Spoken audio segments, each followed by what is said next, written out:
le pouvoir de la fringue. C'est tellement plus qu'une question de style. Ceci est un podcast qui explore comment nos habits révèlent nos forces, nos choix, mais aussi nos résistances et parfois même nos oppressions. À travers des interviews et des conversations sans filtre, on parle confiance en soi, lutte contre les normes imposées et la charge politique que portent nos vêtements. Ici, on démonte les diktats du patriarcat et on explore une mode qui libère, où chaque pièce devient un outil d'empowerment. Je suis Mathilde, coach en image incarnation. Je t'invite à découvrir comment la fringue peut devenir ton allié pour te sortir puissante, libre et alignée. Bonne écoute! Bonjour à toutes et à tous, j'ai le plaisir aujourd'hui de recevoir Clara Riff. Bonjour Clara et bienvenue. Bonjour Mathilde, merci beaucoup pour son invitation. Est-ce que tu peux te présenter s'il te plaît ? Oui, alors je m'appelle Clara Riff, c'est mon nom et mon prénom et mon nom sur les différents réseaux sociaux. Je suis ce qu'on pourrait appeler une créatrice de contenu culturel. Je fais des petites capsules vidéo sur l'histoire de l'art, mais surtout sur l'histoire de la mode, parce que c'est le sujet qui m'anime et le sujet dont j'ai envie de parler sur les réseaux sociaux. Parce que je trouve que c'est un sujet qu'on aborde trop peu et on parle beaucoup de tendances mode, on parle beaucoup des pièces qu'il faut porter cette saison, mais on parle pas forcément de là où elles viennent. C'est ça. Et donc c'est vraiment, de la vulgarisation historique et artistique que je fais sur mes différents réseaux. Et voilà, globalement c'est ça. Après j'ai eu l'occasion de travailler aussi avec des musées, des marques pour mettre en valeur leur patrimoine. Oui, c'est vrai. Toujours ça, J'aime parler de l'histoire, j'aime parler des belles choses, donc c'est ce que je fais sur mon compte, quoi. Parfait. Bah, c'est comme ça que je t'ai rencontrée et je veux dire, à chaque fois, c'est toujours très fascinant.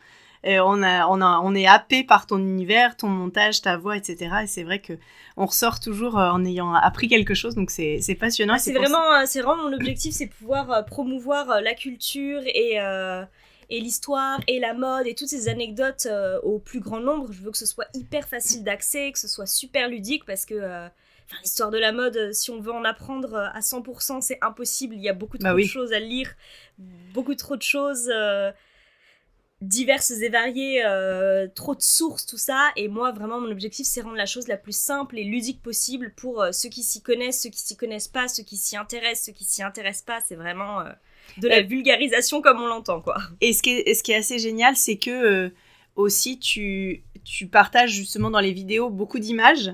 Bon, c'est le principe de la vidéo, hein.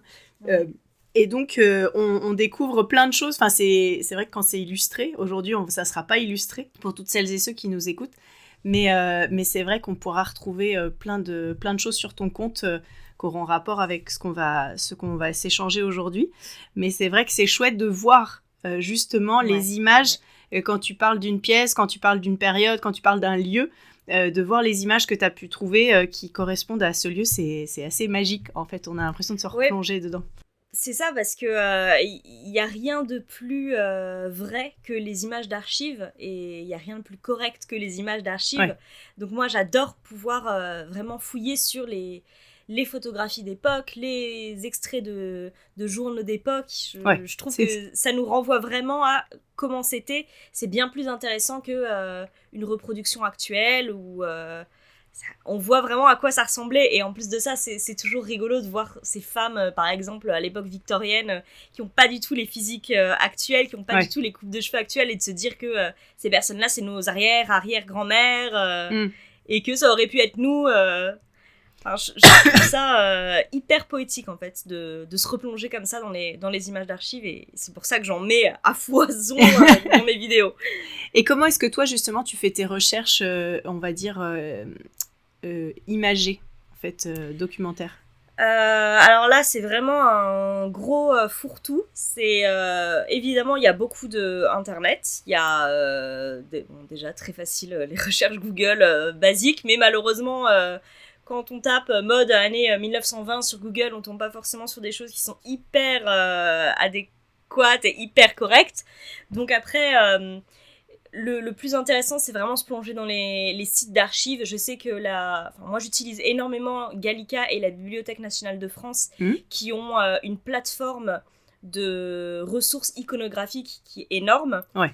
Et quasiment tous les musées également ont maintenant une bibliothèque en ligne. Ouais. Et c'est vraiment là-dessus que je trouve la majorité des choses.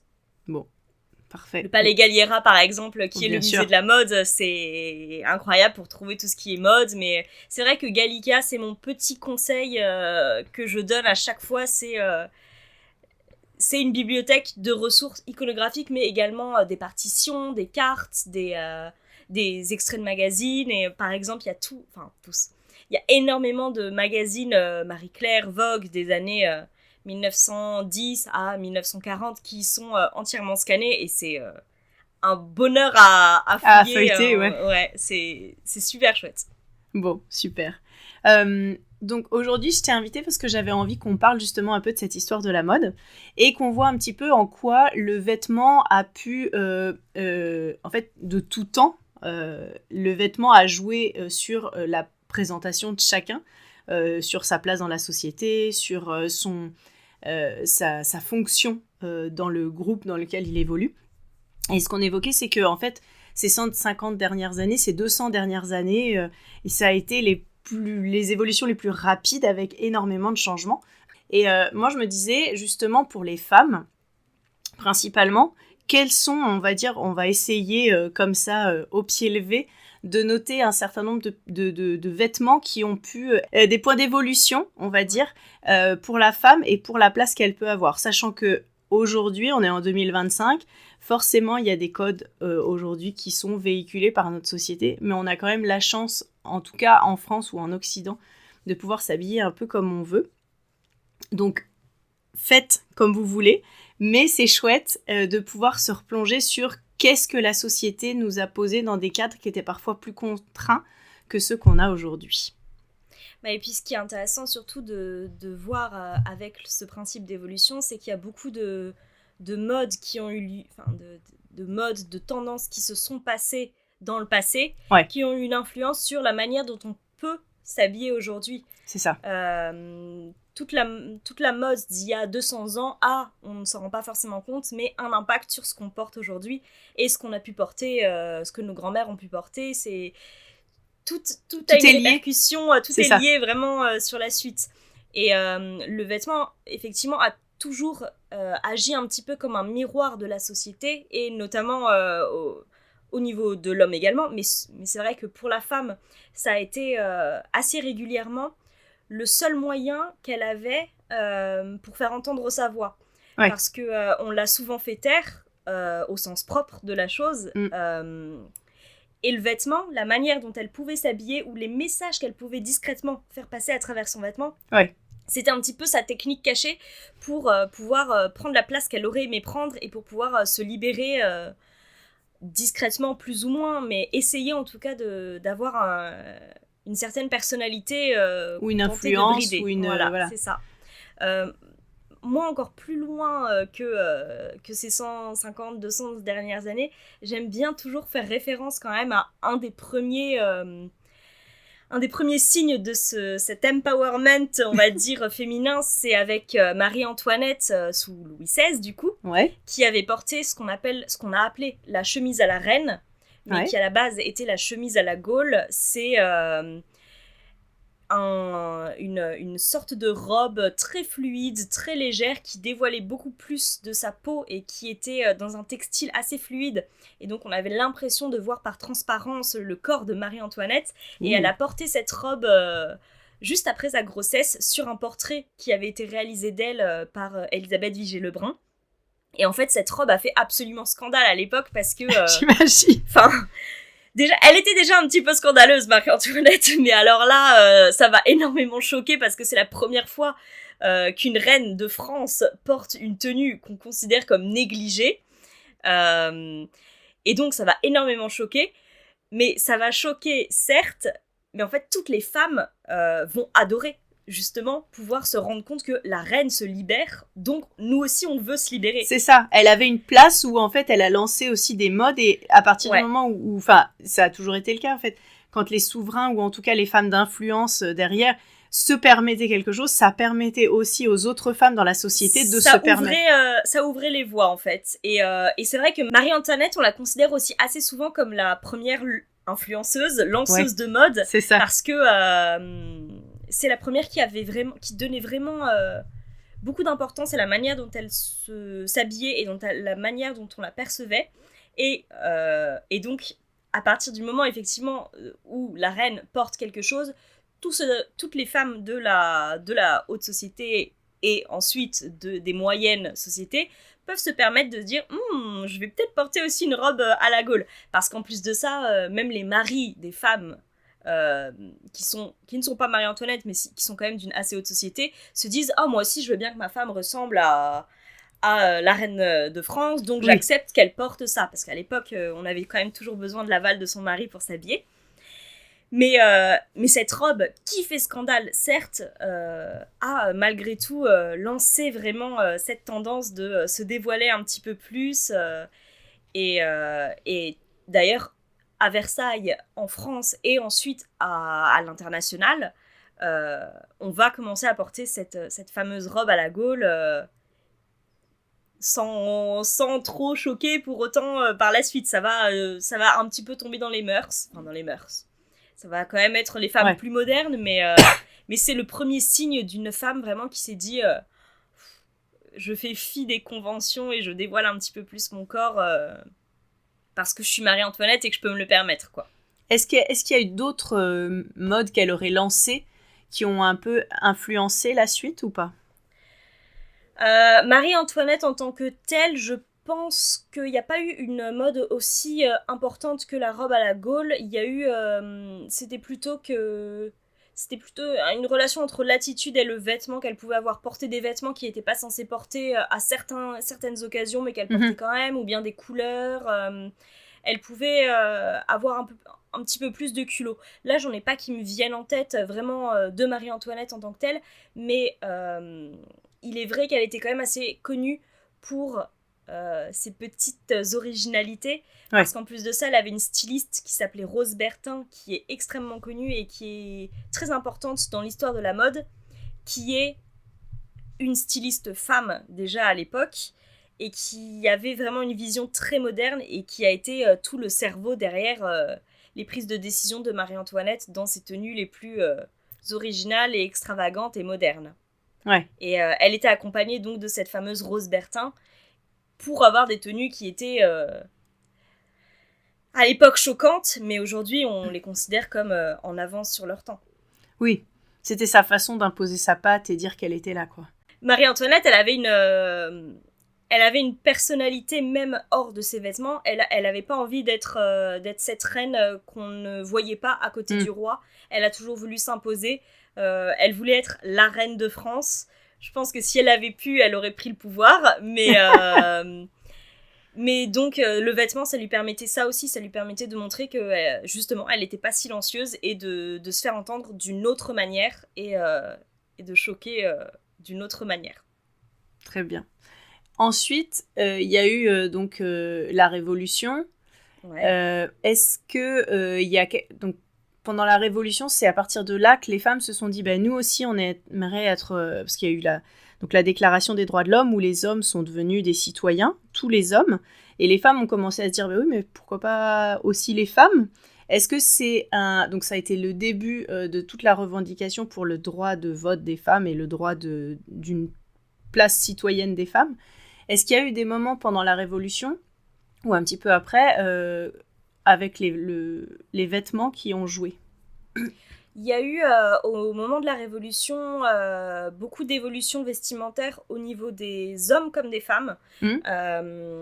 C'est une période qui a été assez charnière justement pour le vêtement, parce que c'est cette époque où il y avait les hommes révolutionnaires par exemple qui voulaient totalement se séparer du cliché du dandy qu'on avait vu, enfin du dandy, non le dandy c'était un peu plus tard, mais de l'homme vraiment très serré dans son costume, toujours en costume d'ailleurs, bien propre sur lui. Les hommes ont décidé de se libérer de ça en portant vraiment le pantalon large, en portant la veste un petit peu débraillée, tout ça. Et pour la femme, ça a été un petit peu pareil. C'est que on avait eu les prémices avec la chemise à la reine, mais après ça, bon, on est vite retourné quand même au corset et aux robes assez contraignantes. Mais justement, au moment de la Révolution, on était un petit peu obligé également, en vue de la situation, d'alléger ces tenues. Et c'est là qu'est apparue la coupe empire, qui est aussi une robe qui a été assez marquante pour cette époque, qui est une robe bien plus moins allégée. constructif. Ouais. Voilà, on va pas dire non plus que c'est hyper libérateur, parce que le corset était quand même toujours présent, et qu'il soit très contraignant ou un peu moins contraignant, il est quand même présent, et il vient quand même un petit peu bousiller les côtes, voilà. Et donc c'était allégé, et c'était quand même une première grande étape pour l'histoire de la mode, parce que la coupe, elle est on ne peut plus moderne, très droite, avec simplement ceinturé sous la poitrine. Ça fera un petit peu scandale, mais c'est pareil, ça fera un scandale, mais étant donné que tout le monde le porte, c'est rentré dans les mœurs de la nouvelle génération, de cette génération de révolutionnaires, beaucoup plus facilement. Parce qu'évidemment, les plus anciens ont toujours eu du mal à passer à ces nouvelles modes plus libératrices, mais toute cette nouvelle génération et toute la période révolutionnaire, ils se sont directement approprié cette coupe empire qui était plus confortable, qui permettait de pouvoir se mouvoir, qui permettait de pouvoir avoir des activités quotidiennes, et donc d'avoir une place dans la société qui était plus utile que simplement femme figurative.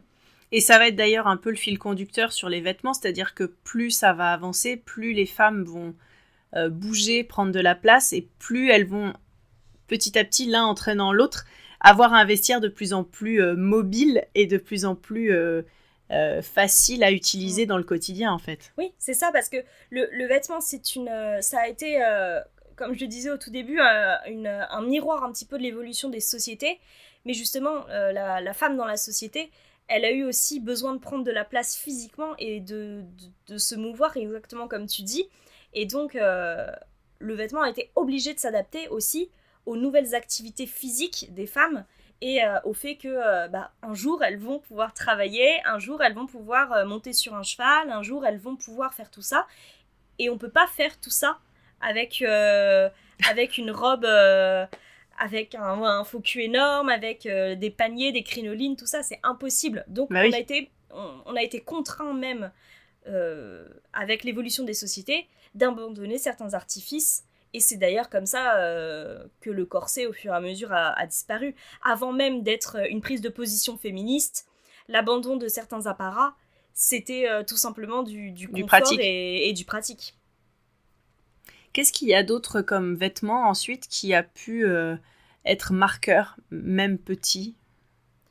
On a eu quand même une grosse phase presque de retour en arrière à l'époque victorienne. Donc à ce moment-là, pendant vraiment toute la partie du 19e siècle, on revenait à des coupes qui étaient même inspirées à la période avant la Révolution. Et donc toute cette phase-là, je ne sais pas s'il y a quelque chose qu'on pourrait considérer comme très important, très marquant dans la prise de pouvoir féminine, parce qu'après ça nous ramène assez rapidement au 21e siècle au final. Ouais. Au 20e siècle. Au 20e. Au final, ouais. Je vais vite. Mais ouais, on se retrouve assez rapidement à la fin du 19, début 20e, avec la révolution industrielle qui va également apporter un besoin de se mouvoir. Puis après, avec les guerres qui vont, elles, complètement exploser tout en matière de vêtements, et tout réinitialiser, tout va être revu à cette époque-là. Donc ouais, on arrive assez rapidement finalement au XXe siècle. Les femmes sont quand même restées pendant un bon siècle engoncées dans des tenues victoriennes hyper lourdes, hyper corsetées,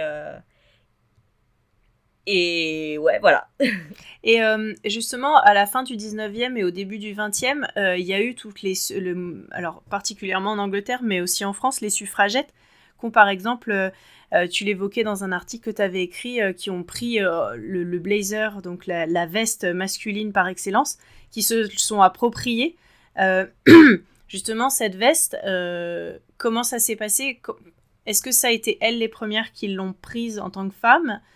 C'est les prémices, on va dire, après, dans les années 60, du costume féminin, masculin par Saint-Laurent et les autres. Qu'est-ce que tu peux nous en dire de cette veste ? Le vêtement des suffragettes, justement, c'est quelque chose qui est, moi, sur lequel je me suis pas mal questionnée sur des suffragettes et également sur les garçons. C'est un sujet que je trouve assez particulier. Le blazer, c'est une pièce qu'on a quand même toujours retrouvée dans le... Enfin, qu'on retrouvait pas toujours, mais qu'on a retrouvé même à l'époque victorienne dans le vestiaire féminin, mais sous des formes un petit peu différentes. C'était bien plus ajusté, oui. C'était fait pour être porté sur une robe avec d'énormes paniers. C'était pas le blazer comme on l'entend, le blazer masculin. Et c'est vrai que ces suffragettes, à ce moment-là, elles se sont appropriées le blazer avec une coupe un peu plus masculine pour pouvoir presque se glisser dans la peau d'un homme et pouvoir se permettre de dire des choses qu'elles n'avaient pas le droit de dire en tant que femme. Les premières suffragettes, ça restait quand même une pièce qui était assez féminine malgré tout, comme on pourrait l'entendre. C'était des blazers qui étaient quand même coupés pour ne pas être considérés comme une infraction.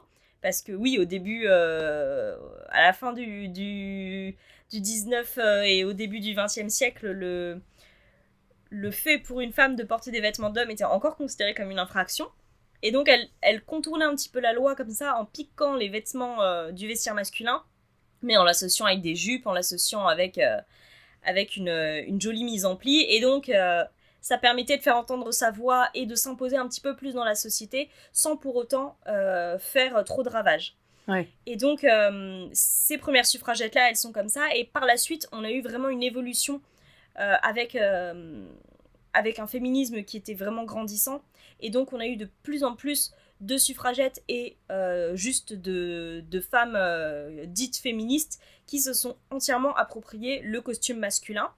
Et ça, justement, moi, c'est quelque chose qui me questionne un petit peu parce que plusieurs fois, je me suis demandé est-ce qu'on a vraiment besoin de ressembler à un homme pour pouvoir se faire entendre ? Et je pense qu'effectivement, à leur époque, c'était la seule solution qu'elles pouvaient avoir. Ouais. Et ça a permis par la suite de se faire entendre d'une autre manière. Mais c'est vrai qu'aujourd'hui, en 2025, je pense par exemple que c'est quelque chose qui pourrait... qui est sujet à questionnement et on pourrait trouver une autre manière de se faire entendre en tant que femme, parce qu'on a la chance aujourd'hui de pouvoir le faire. Mais à l'époque, je pense que c'était leur seule solution pour s'imposer dans la société, c'était de dire on ressemble à un homme et comme ça, vous allez peut-être enfin nous entendre. Oui, il y a plusieurs exemples de Coco Chanel justement qui a entre guillemets enfreint un certain nombre de codes qu'elle a démocratisés via son travail de styliste. Et le pantalon, souvent, etc. C'est vrai que la coupe de cheveux aussi qui a beaucoup, comme tu parlais des garçons, donc les cheveux les coiffures qui ont vraiment changé aussi à cette période-là. En effet, on s'en souvient très bien aujourd'hui, mais justement la question de s'appeler les garçons, est-ce qu'il fallait grimer les hommes pour ne pas être un homme, mais être un homme et être une femme en étant... C'est un peu compliqué, c'est vrai que... Je pense que ça a été le premier pas vers effectivement une libération de la femme et de la place que la femme pouvait avoir dans la société grâce à ses vêtements. Mais et donc ça a été nécessaire. Ça a été peut-être nécessaire de passer à cette phase où est-ce qu'il faut qu'on ressemble à un homme pour pouvoir s'imposer dans la société ? C'était la question qu'elle posait. Il fallait y passer et ça a permis par la suite de pouvoir s'imposer dans la société en tant que femme habillée hyper féminine. Oui. Et c'est vrai que Coco Chanel, elle a eu une importance quand même très forte dans la mode. C'est impossible de le nier parce que elle, d'une autre manière, c'était même pas forcément dans une vision féministe. C'est qu'elle a créé des collections avec des pantalons, avec des tenues un peu sportswear, sans grande dimension politique, juste en disant pourquoi j'aurais pas le droit de le porter. Ouais. Et je trouve que c'est encore c'était encore une nouvelle évolution. On se débarrasse carrément de l'excuse, entre guillemets, Oui. de pourquoi est-ce que j'ai le droit de porter un pantalon. Là, c'était juste, non, j'ai le droit de porter un pantalon, vous ne pouvez rien me dire. Et elle a vraiment imposé ça presque naturellement dans ses collections, sans que ça ne fasse trop de scandales. Elle a réussi à faire passer ça d'une manière assez fluide et ça a donné toute la suite qu'on connaît. Et c'est grâce à elle, c'est en partie grâce à elle que on a eu rapidement la démocratisation du sportswear pour les femmes, effectivement du pantalon pour les femmes, du cardigan pour les femmes, de toutes ces pièces qui sont confortables. En fait, ce qu'elle voulait, elle, c'est juste que la femme puisse se mouvoir dans ses vêtements, puisse être confortable dans ses vêtements, et avec ou sans symbole politique, symbole d'empowerment, mais juste, elle voulait que la femme puisse vivre confortable comme elle avait envie de le vivre. Parce qu'en plus de ça, elle montait beaucoup à cheval, par exemple, et on se rend vite compte que monter à cheval avec une robe, c'est pas des plus pratiques. Qu'importe la robe, même une robe, une jupe crayon, quoi que ce soit, qui n'a pas de panier, qui n'a pas autant de contraintes qu'avant. Mais elle a vite compris que c'était pas super confort, donc juste on va porter le pantalon et le jersey parce que j'ai envie de le porter, quoi. Oui, c'est vrai que c'est aussi l'arrivée. J'avais lu une histoire du maillot de bain qui était passionnante de ce point de vue-là d'ailleurs. C'était en fait au départ c'était on a commencé à s'approprier vraiment l'habit de bain, c'est-à-dire qu'on était quasiment habillé dans l'eau. Et petit à petit, c'est arrivé de pays. Alors c'était une Australienne, je crois, qui avait rapporté le maillot de bain dans des coins où forcément ils ont beaucoup plus une culture de l'eau.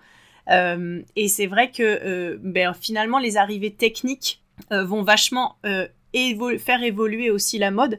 Donc le jersey, mais tout ce qui est toutes les mailles synthétiques après pour alors le maillot de bain, mais aussi tout ce qui est les vêtements de sport de manière très générale. Et c'est vrai que le jersey, c'est donc une maille qui est tricotée. Donc on a le tricot qui est vraiment le pull qu'on imagine bien qu'on va tricoter tranquillement, les chaussettes aussi, mais tout ce qui va être les mailles un peu extensibles, donc tout ça c'est du jersey et forcément ça apporte le confort qu'on a le plaisir de pouvoir avoir aujourd'hui. Mais c'était vraiment les avancées techniques et la révolution industrielle et puis tout ça qui vont apporter ces nouvelles matières qui vont aussi faire évoluer la mode dans ce sens-là, quoi. Oui, parce que par exemple, le maillot de bain, on s'est vite rendu compte que c'était pas du tout pratique d'être entièrement couvert par une tenue qui était faite carrément en laine, parce qu'il y a eu des cas de noyade, il y a eu des choses dramatiques qui ont dû se passer pour qu'on se rende compte qu'au final, est-ce qu'il vaudrait pas mieux qu'on accepte aux grandes dames de la société, mais de voir un petit peu de chair ou de mouler un peu plus son corps, mais éviter certaines morts? Ça a été le questionnement pendant un bout de temps. Et c'est vrai que ça, l'évolution technique, c'est quelque chose qui a aussi beaucoup aidé dans le fait que la femme puisse avoir accès à des vêtements bien plus confortables. Et le jersey de Chanel, il a été lancé, je dirais, dans les années, on va dire, 20 à 30, jusqu'aux années 40. Et ça a engendré une vague vraiment de vêtements en jersey à cette époque-là. Toutes les marques se sont mises à faire du jersey et ça a ouvert vraiment la porte, encore une fois, ça a ouvert vraiment la porte à toutes les excentricités et à toute la libération des corps à travers ces vêtements vachement confortables, et on n'a plus envie de retourner en arrière. Bah non. On est retourné en arrière malgré tout dans les années 50 un petit peu avec le New Look, mais pendant un bout de temps, on voulait rester confortable, et c'est là que les années 20 et 30, c'est le moment où on découvre en fait qu'on peut être à l'aise dans ses vêtements. Ce qu'on souhaite à tout le monde, en fait. Oui, c'est ça. Tu parlais du cardigan. Le cardigan, donc c'est un gilet porté par les hommes principalement. Qu'est-ce qu'elles portaient les femmes avant de porter des cardigans? Elles portaient généralement des chemises sur des chemises avec des vestes. avant ce côté cardigan, tout ça, c'était plutôt la Belle Époque. Et à la Belle Époque, on superposait énormément les pièces. Et donc, alors déjà, on superposait parce qu'il fallait cacher au maximum la peau. Et donc, on avait déjà les sous-vêtements qui étaient on ne peut plus couvrants. Ouais. La chemise était le sous-vêtement, donc on avait la chemise, par-dessus on avait le corset, par-dessus on avait le dessus de corset, par-dessus on avait des vestes. Souvent c'était vraiment des accumulations de vêtements assez folles avant de pouvoir se permettre de porter des choses un petit peu plus légères.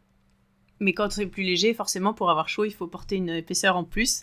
Voilà, c'est ça. Et il faut porter des matières plus adaptées, dont ce fameux petit cardigan, ce fameux pull qui ont vachement aidé à l'évolution. Si tu écoutes ce podcast, c'est sans doute que toi aussi, tu aimerais te sentir mieux dans tes vêtements. Tu sais, ce moment où tu ne sais plus vraiment quoi mettre parce que tu as l'impression que ton ventre se voit trop ou bien qu'on ne voit que tes fesses, que tes bras sont trop gros, bref, que les complexes ressortent. C'est exactement pour cela que j'ai créé ma mini-formation « Comment s'habiller quand on a du ventre, des fesses, des bras, etc. » Parce que le problème, ce n'est pas ton corps, ce sont les vêtements. En moins d'1 heure, tu découvriras des astuces simples et concrètes pour choisir au mieux tes vêtements, retrouver confiance en toi, t'amuser, oser, composer des looks dans lesquels tu te trouves canon. Et surtout, arrêter de te cacher derrière tes vêtements. Au contraire, mets-les en avant, ils vont parler pour toi.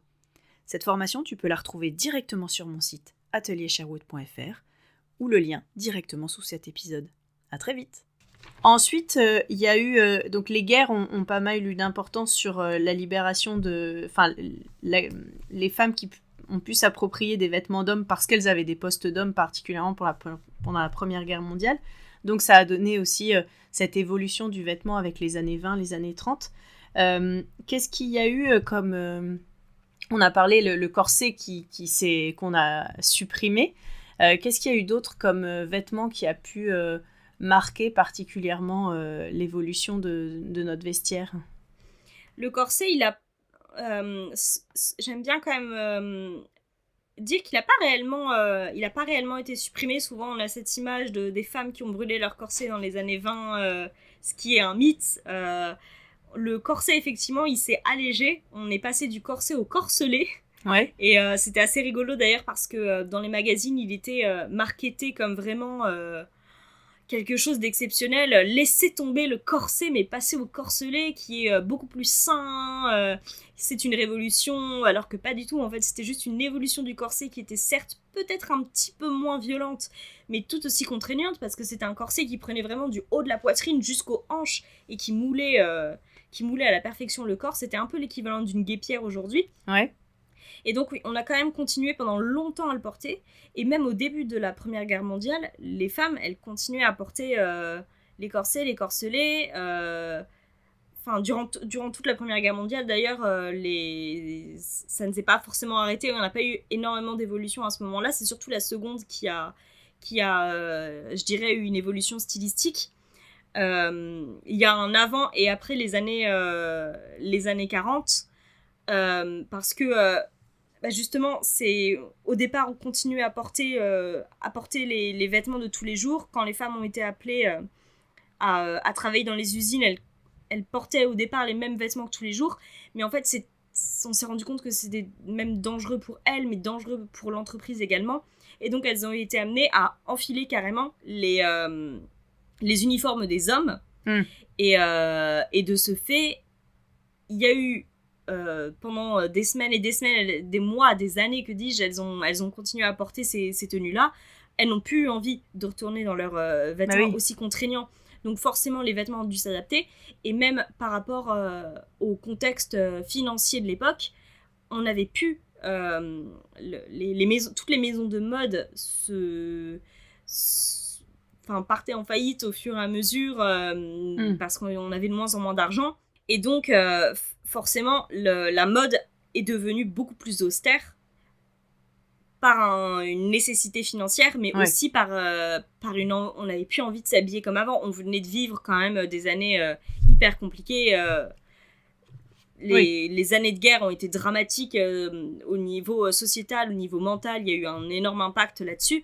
Et donc, au sortir de la guerre, on n'a pas forcément envie de remettre ces jolies robes de soirée pour aller danser. Ouais. Et donc, on va adapter son vêtement en fonction, évidemment, de la société et de ce qu'on pouvait faire à cette époque.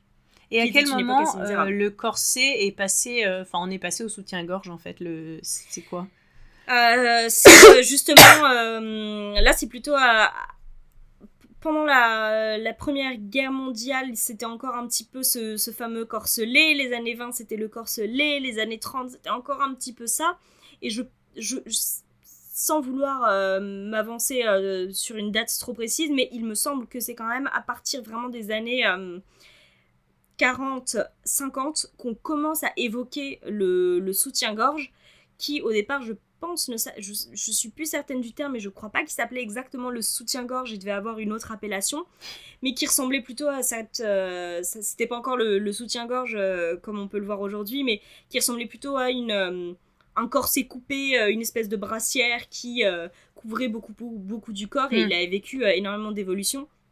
Mais on a commencé à l'adopter vraiment dans les années 40-50 pour s'adapter aux nouvelles coupes qui n'étaient plus forcément adaptées au corset. Ouais. Et vraiment, c'est au fur et à mesure, en fait, il n'y a pas eu un changement radical.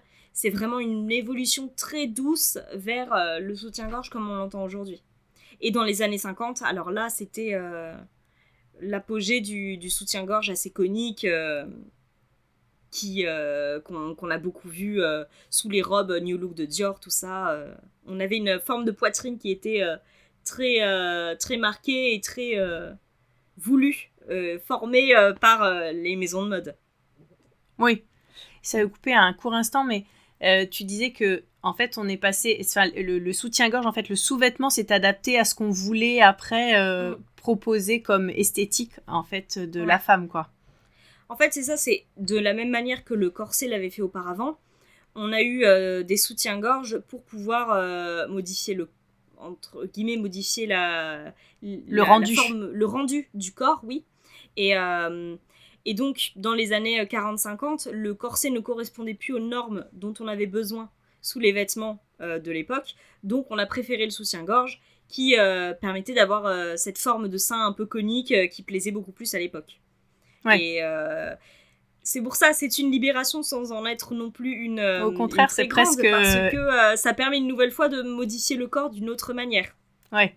Oui, c'est presque expliqué comme ça, on a presque l'impression de se faire façonner par quelque chose. De toute manière, dans la mode, on se fait quand même s'il y a toujours une notion de libération, on est toujours un petit peu dirigé par pas des règles, mais des visions de la société, des normes.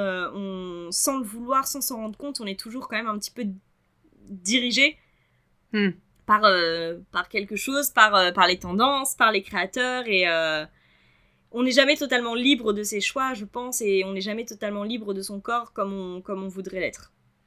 Oui, et puis quand on est libre, c'est souvent aussi prendre un pas de côté de ce qui se fait aujourd'hui. Ouais. Et qui à une époque aurait pu ne pas être finalement une tenue à une époque n'était pas aussi libre qu'elle l'était à l'époque suivante ou des choses comme ça, quoi. Et après c'est vrai qu'on a eu après la guerre un certain nombre de modes très qui ont beaucoup changé les choses et des choses très marquées. Tu parlais du New Look, après il y avait tout ce qui est les années 60, les années 70, 80. Il y a la mini-jupe qui est finalement aussi un symbole assez féministe parce que, inventé, en tout cas mis en place, c'est un peu particulier comme... ce n'est entre guillemets que raccourcir une jupe, mais bon, c'est qui a été créé par une femme justement pour cette liberté de mouvement toujours, malgré tout ce qu'on a envie de lui mettre sur le dos après coup. Il y a eu après la guerre un espèce de retour avec le New Look à des formes très féminines comme attendu un petit peu avant. Comment est-ce que ça s'est libéré et quelle pièce pourrait être emblématique de ces périodes-là après ? Évidemment, enfin, effectivement, après les années de la Seconde Guerre mondiale, il y a eu presque un retour en arrière avec ce New Look, parce que on a eu le principe, c'était que pendant les années de guerre, il y a eu tellement de restrictions et l'ambiance était tellement morose que les créateurs avaient envie de rapporter un petit peu de richesse et de faste à travers le vêtement, et c'est là que Christian Dior a créé son fameux New Look qui avait une longueur indécente de tissu pour la création d'une robe. Évidemment, c'est une tendance qui restait quand même chez les femmes les plus riches. Ouais. Et comme beaucoup de tendances d'ailleurs, mais c'est vrai que celle-ci, on pouvait pas porter une robe New Look hyper facilement au quotidien. C'était vraiment parce qu'on avait un peu besoin de rêver. C'est un peu le même principe qu'on avait eu dans les années 1920 avec les années qu'on appelle les années folles. C'est qu'au sortir de la guerre, on a eu besoin de rêver à nouveau, de se reconnecter avec sa féminité, et donc Christian Dior va permettre aux femmes de se réapproprier leur corps de femme à travers le New Look. Et après, je pense que dans les années 60, c'est assez... c'est très opposé quand même, parce qu'on passe vraiment de la féminité exacerbée, très glamour des années 50 à une certaine mode juvénile dans les années 60. Et par la suite, je pense que ça a vraiment été une envie, en fait, de tester des choses, de tester les limites, de s'approprier cette nouvelle liberté. Et dans les années 60, les femmes ont envie plus de s'amuser. C'est la période où... c'est quand même la période mai 68, tout ça. Donc, on a envie de s'assumer, de se libérer, de rire, de n'en avoir rien à faire des conventions. Et les femmes plus jeunes vont avoir une place beaucoup plus importante dans la société et dans la mode. Et c'est là que la mini-jupe va arriver. C'est que au bout d'un moment, ça fait des années qu'elles portent la jupe longue, elles en ont marre.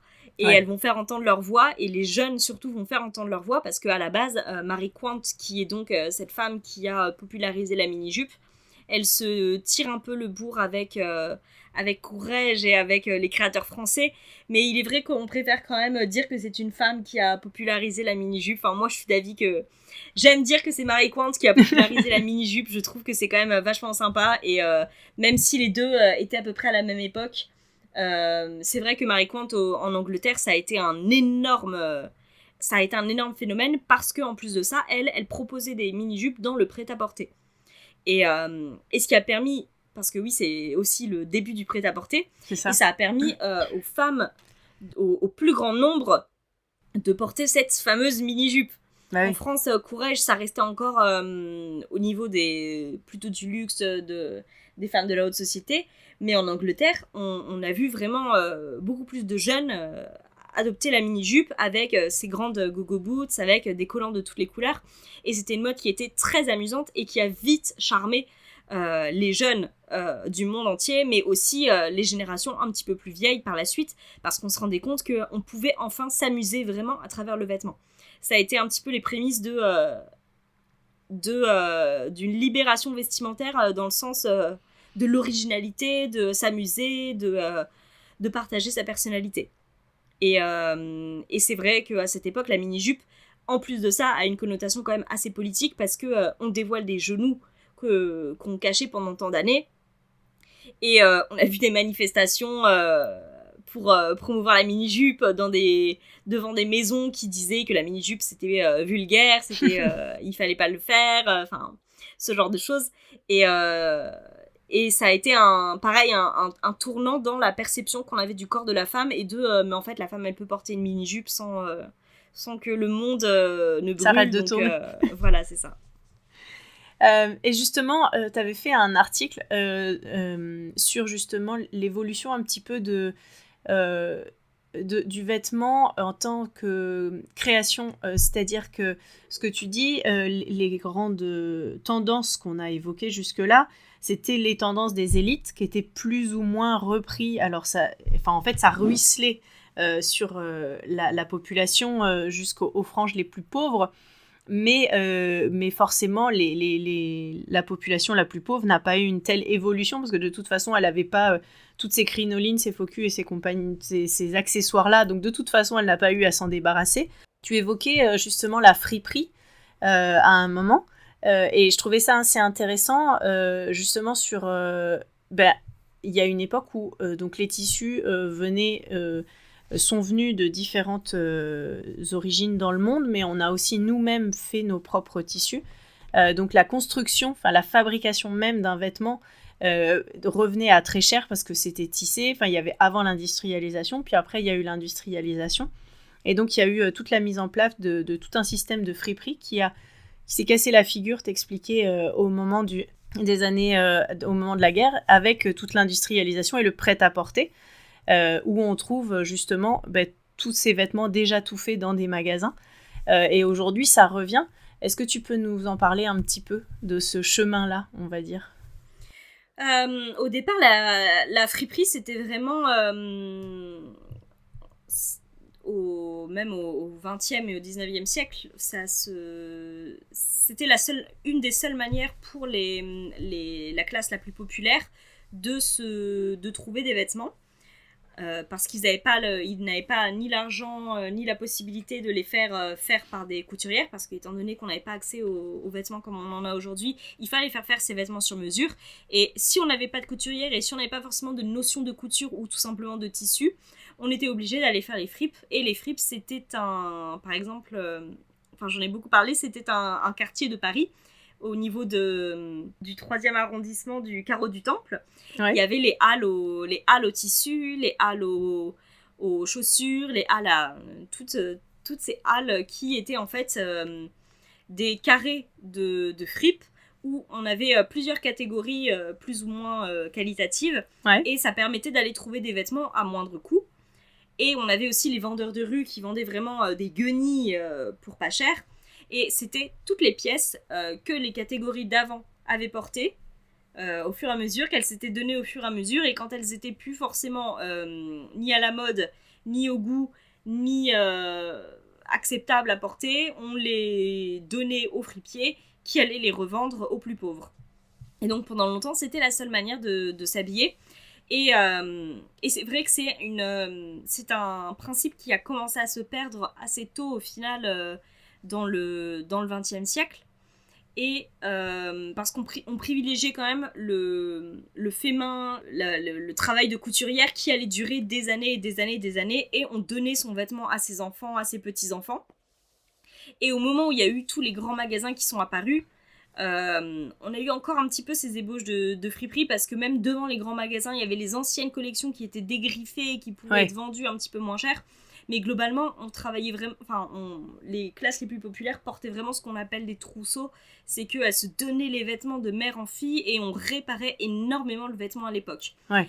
Et quand il y a eu vraiment le début du prêt-à-porter, là, ça a mis un coup de pied dans la fourmilière et on a complètement laissé tomber ce principe de friperie parce que on avait accès à tout très rapidement et pour pas forcément cher.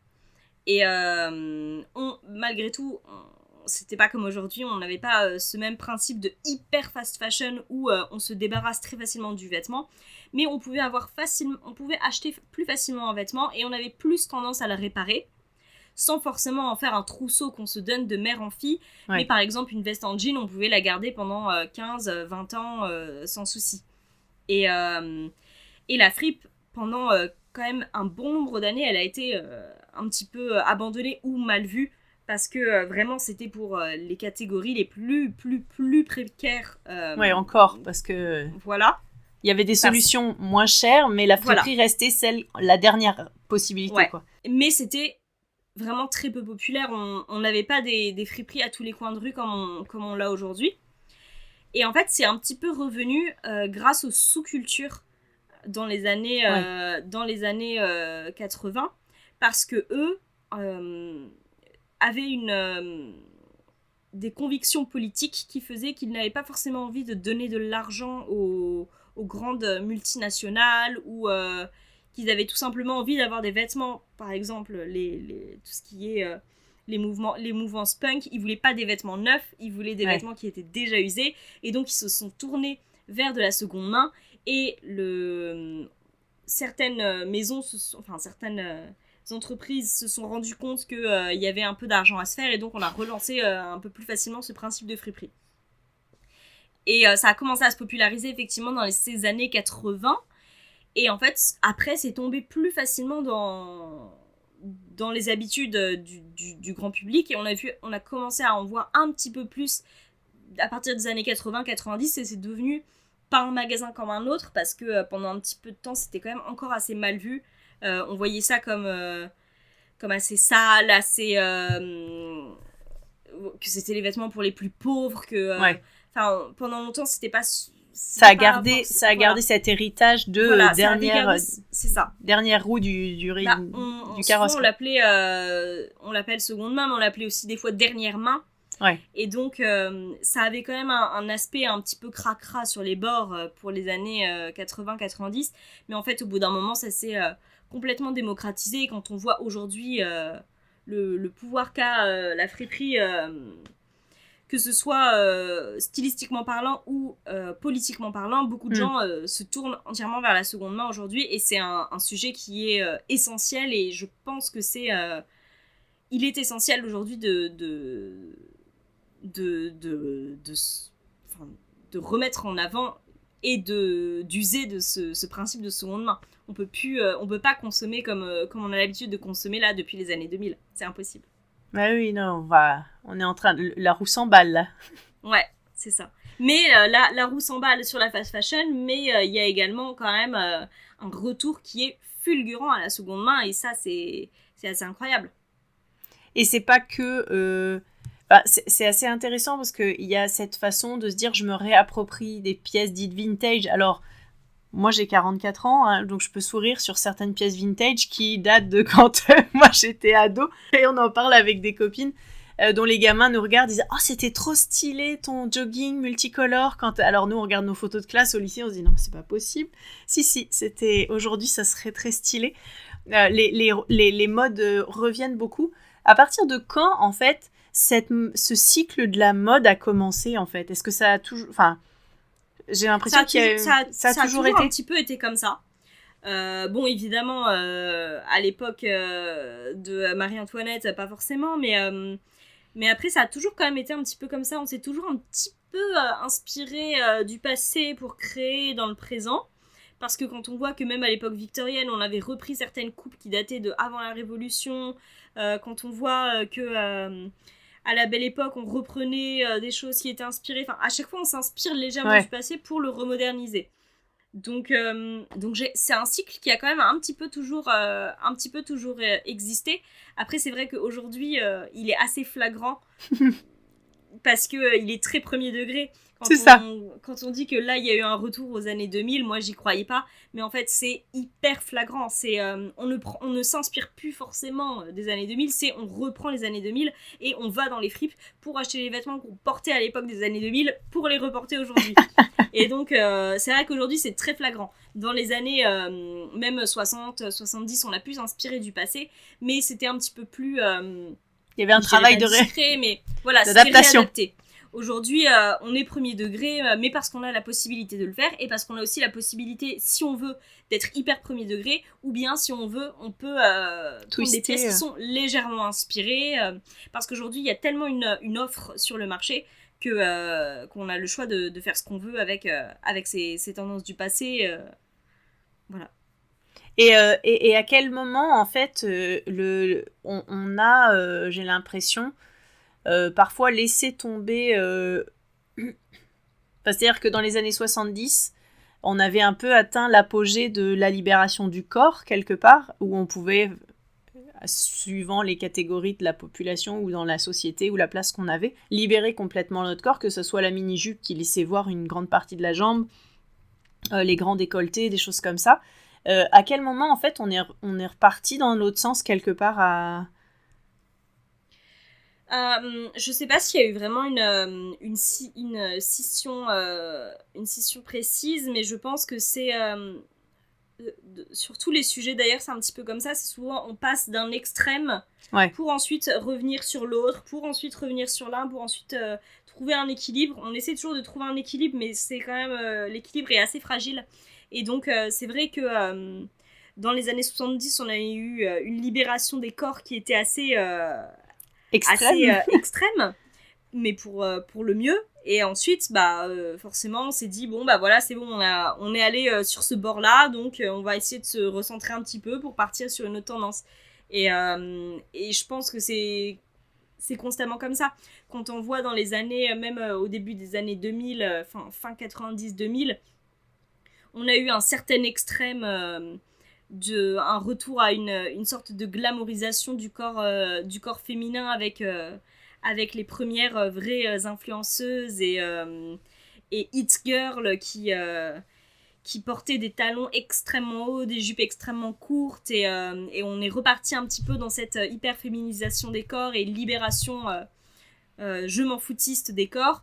Et ensuite, on est repassé sur un petit peu autre chose. Et j'ai l'impression que la mode, c'est constamment comme ça. C'est des allées et venues entre libération, moins de libération. C'est un éternel cercle qui ne s'arrête jamais. Et qu'est-ce que...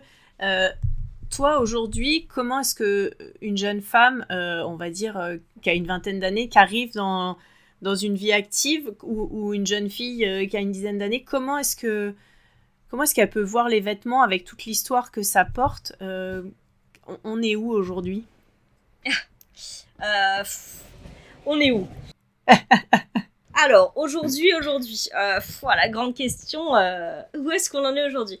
Je pense qu'aujourd'hui, en fait, on a atteint...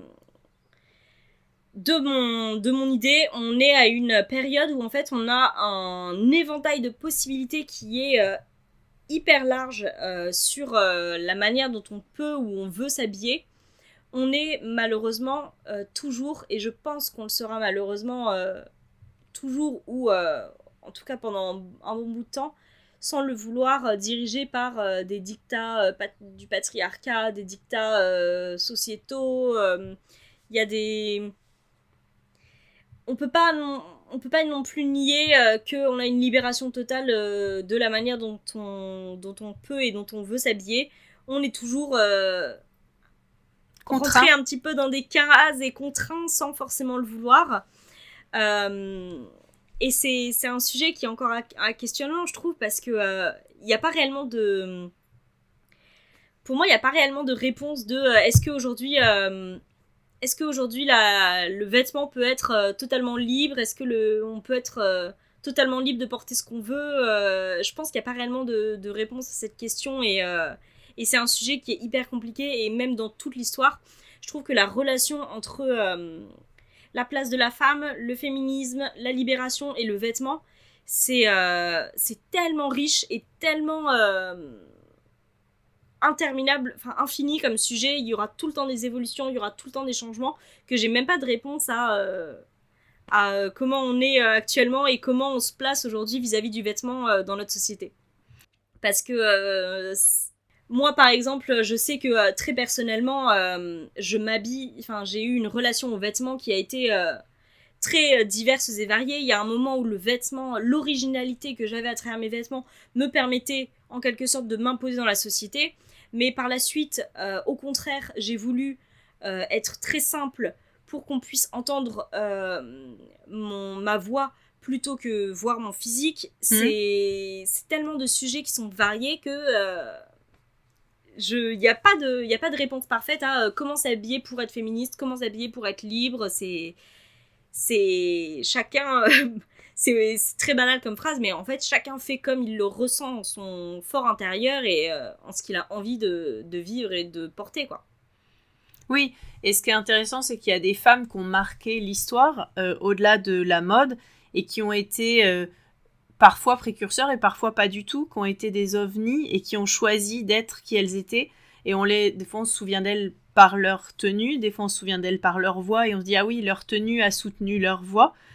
C'est vrai que Il y en a qui ont été précurseurs de certaines choses, comme tu le dis, sur Marie-Antoinette, à un moment qui a fait changer, qui a été une des premières dites influenceuses avec les mots qu'on a aujourd'hui. On parlait des suffragettes qui sont plus connues pour ce qu'elles avaient à dire, mais on se trouve que en analysant leurs vêtements, on voit qu'il y a des choses qu'elles ont portées dans les changements. Il y a eu plein de choses comme ça. C'est vrai qu'aujourd'hui, finalement, on a la possibilité, entre guillemets, de pouvoir se dire je décide de m'habiller et d'être moi-même, mais de le faire soit en choisissant de se saisir des codes parce qu'ils me conviennent et parce que ça va me permettre de prendre cette place-là, ou alors au contraire, je vais décider d'aller contre les codes et de prendre une autre place, et que finalement, le plus important, c'est peut-être de s'écouter soi, quoi. C'est ça. Et en fait, je pense que de tout temps et encore aujourd'hui, le vêtement et la manière dont on s'habille, ça peut permettre d'ajouter un petit peu une image sur un propos et de cristalliser un petit peu une personnalité. Un petit peu comme on disait tout à l'heure, on utilise des images d'archives pour se souvenir de certaines choses. Ouais.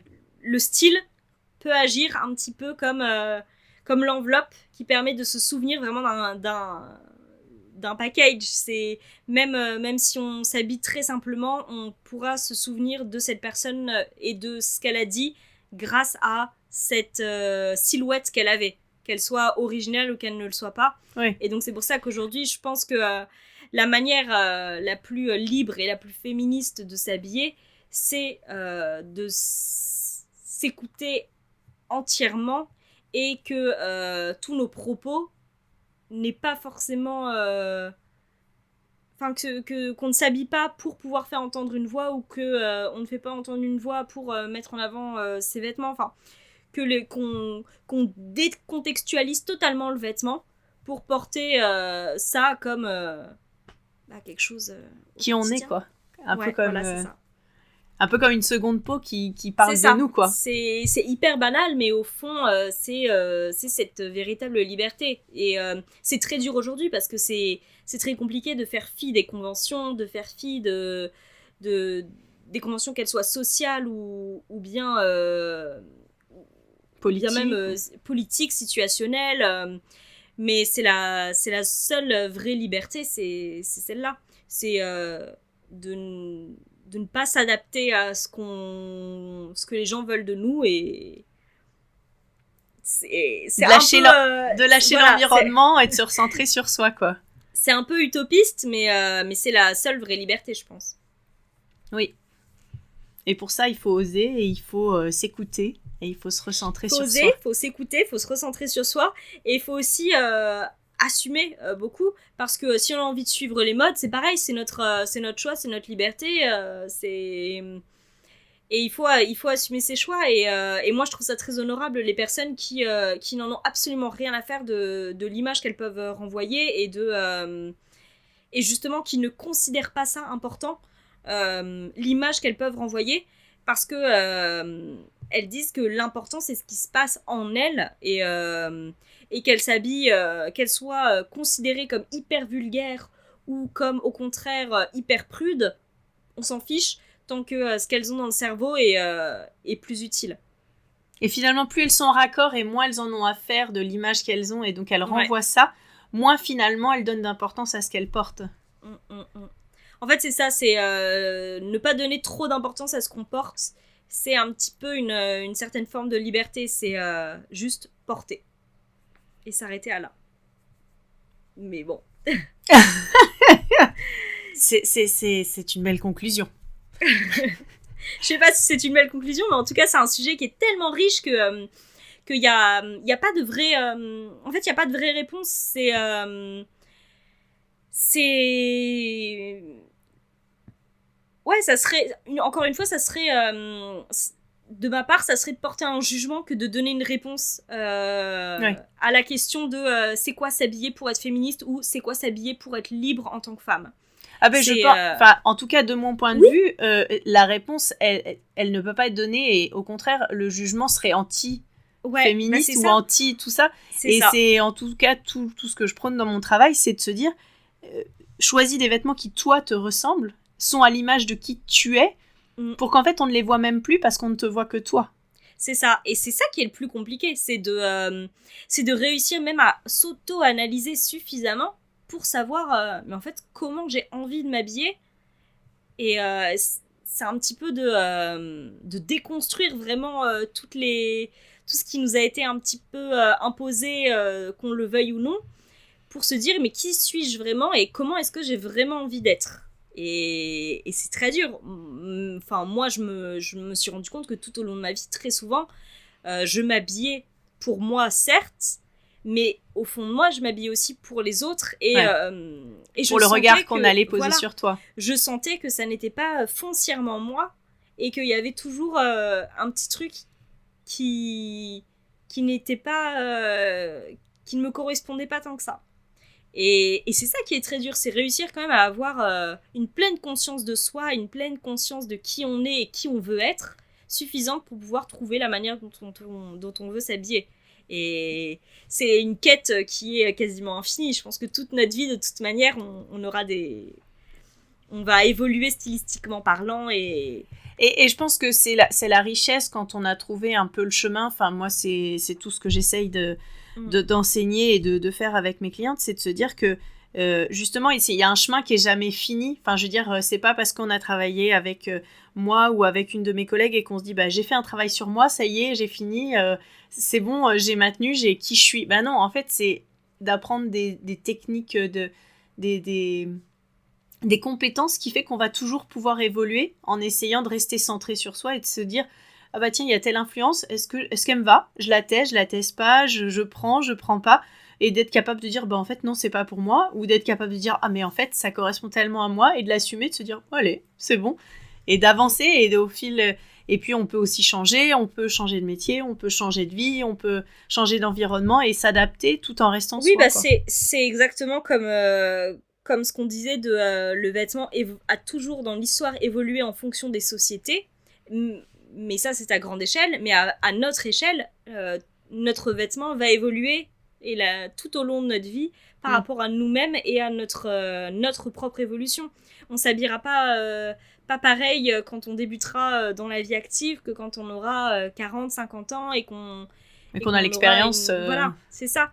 C'est tout au long de notre vie, on vit des choses, on expérimente des choses qui font que notre style va évoluer également en fonction de ça, en fonction de notre propre société personnelle dans notre petit cerveau, quoi. C'est ça. Et toi, aujourd'hui, d'être plongée dans l'histoire de la mode, d'y réfléchir beaucoup et d'avoir travaillé beaucoup avec ça, ça joue en quoi sur ton propre style ? Est-ce que ça l'influence ou pas du tout ? Ce qui est très drôle, c'est que j'aime énormément tout ce que je vois. À chaque fois que je travaille sur un sujet, en fait, à la fin, j'ai envie de m'habiller comme ça. Donc, quand je travaille sur les années 20, j'ai envie de porter des belles robes. Quand je travaille sur les années 50, j'ai envie de porter du new look. Enfin, c'est assez dramatique d'ailleurs parce que je ne sais pas qui je suis au final. Mais ce qui est assez rigolo, c'est que avant de vraiment travailler là-dessus, moi, au départ, j'ai fait des études parce que je voulais être styliste et donc j'ai fait des études de mode et j'avais un look beaucoup plus, je dirais, original. Je cherchais beaucoup plus l'originalité, je cherchais beaucoup plus à me démarquer, je cherchais beaucoup plus à être vue. Et depuis que je travaille vraiment sur l'histoire de la mode, que je suis pleinement plongée dedans et que j'ai envie de faire entendre ces modes-là, je m'efface totalement stylistiquement parlant et j'ai une sorte d'uniforme parce que est-ce que c'est une facilité parce qu'en fait j'aime tellement trop de modes différentes que je ne saurais pas laquelle choisir, ou est-ce que c'est parce qu'en fait je me retrouve dans j'aime parler de ces modes. Mais moi, personnellement, j'ai envie d'en parler, j'ai pas envie de les porter. Je sais pas quelle est ma relation. J'ai des relations très bizarres aux vêtements, justement. Mais aujourd'hui, on pourrait imaginer que je m'inspire énormément du passé ou quoi pour m'habiller, que je suis foncièrement vintage et tout. Mais au final, non, je suis très simple, je suis très discrète.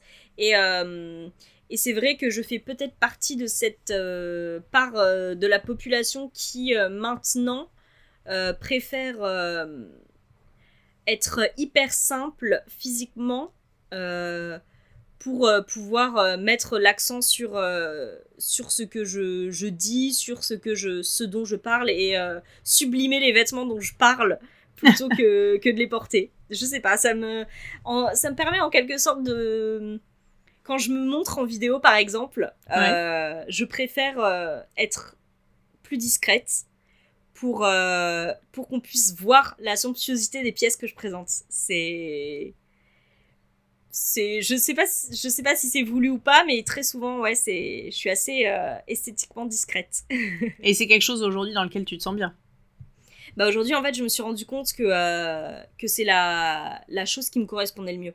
C'est que pendant des années, justement, j'oscillais entre beaucoup d'inspiration. Je pense que j'avais beaucoup envie de ressembler justement à ces silhouettes qui me faisaient rêver. Et sauf que c'était beaucoup du costume, je me cachais beaucoup derrière ce genre de choses. Et je pense que j'avais un petit peu envie de... Oui, c'était une manière pour moi de me démarquer, une manière pour moi de me faire entendre. Et aujourd'hui, j'ai trouvé une autre manière de me faire entendre et c'est à travers mon travail. Après, chacun, évidemment, je suis pas en train de dire qu'il faut entièrement être neutre, arrêter de s'habiller de manière extravagante pour parler et être une femme intelligente. Pas du tout. C'est pas du tout ce que je cherche à dire. Mais moi, c'est là où je me suis retrouvée. Ça correspond plus à ta personnalité, peut-être. Correspond plus à ma personnalité, en fait. Je m'en suis rendu compte que pendant longtemps, j'ai peut-être un peu joué un rôle à travers mon vêtement. Ça m'a plu. Ouais. Et aujourd'hui, voilà, c'est en grandissant, ça me plaît moins. Et je suis très contente et j'embrasse beaucoup la moi du passé et les délires stylistiques que j'ai pu avoir. Mais c'est vrai que je me suis particulièrement assagie et qu'aujourd'hui, je trouve ma liberté ailleurs. Très bien. Bah écoute, en tout cas, merci beaucoup Clara d'avoir partagé tout ça, ce chemin avec nous.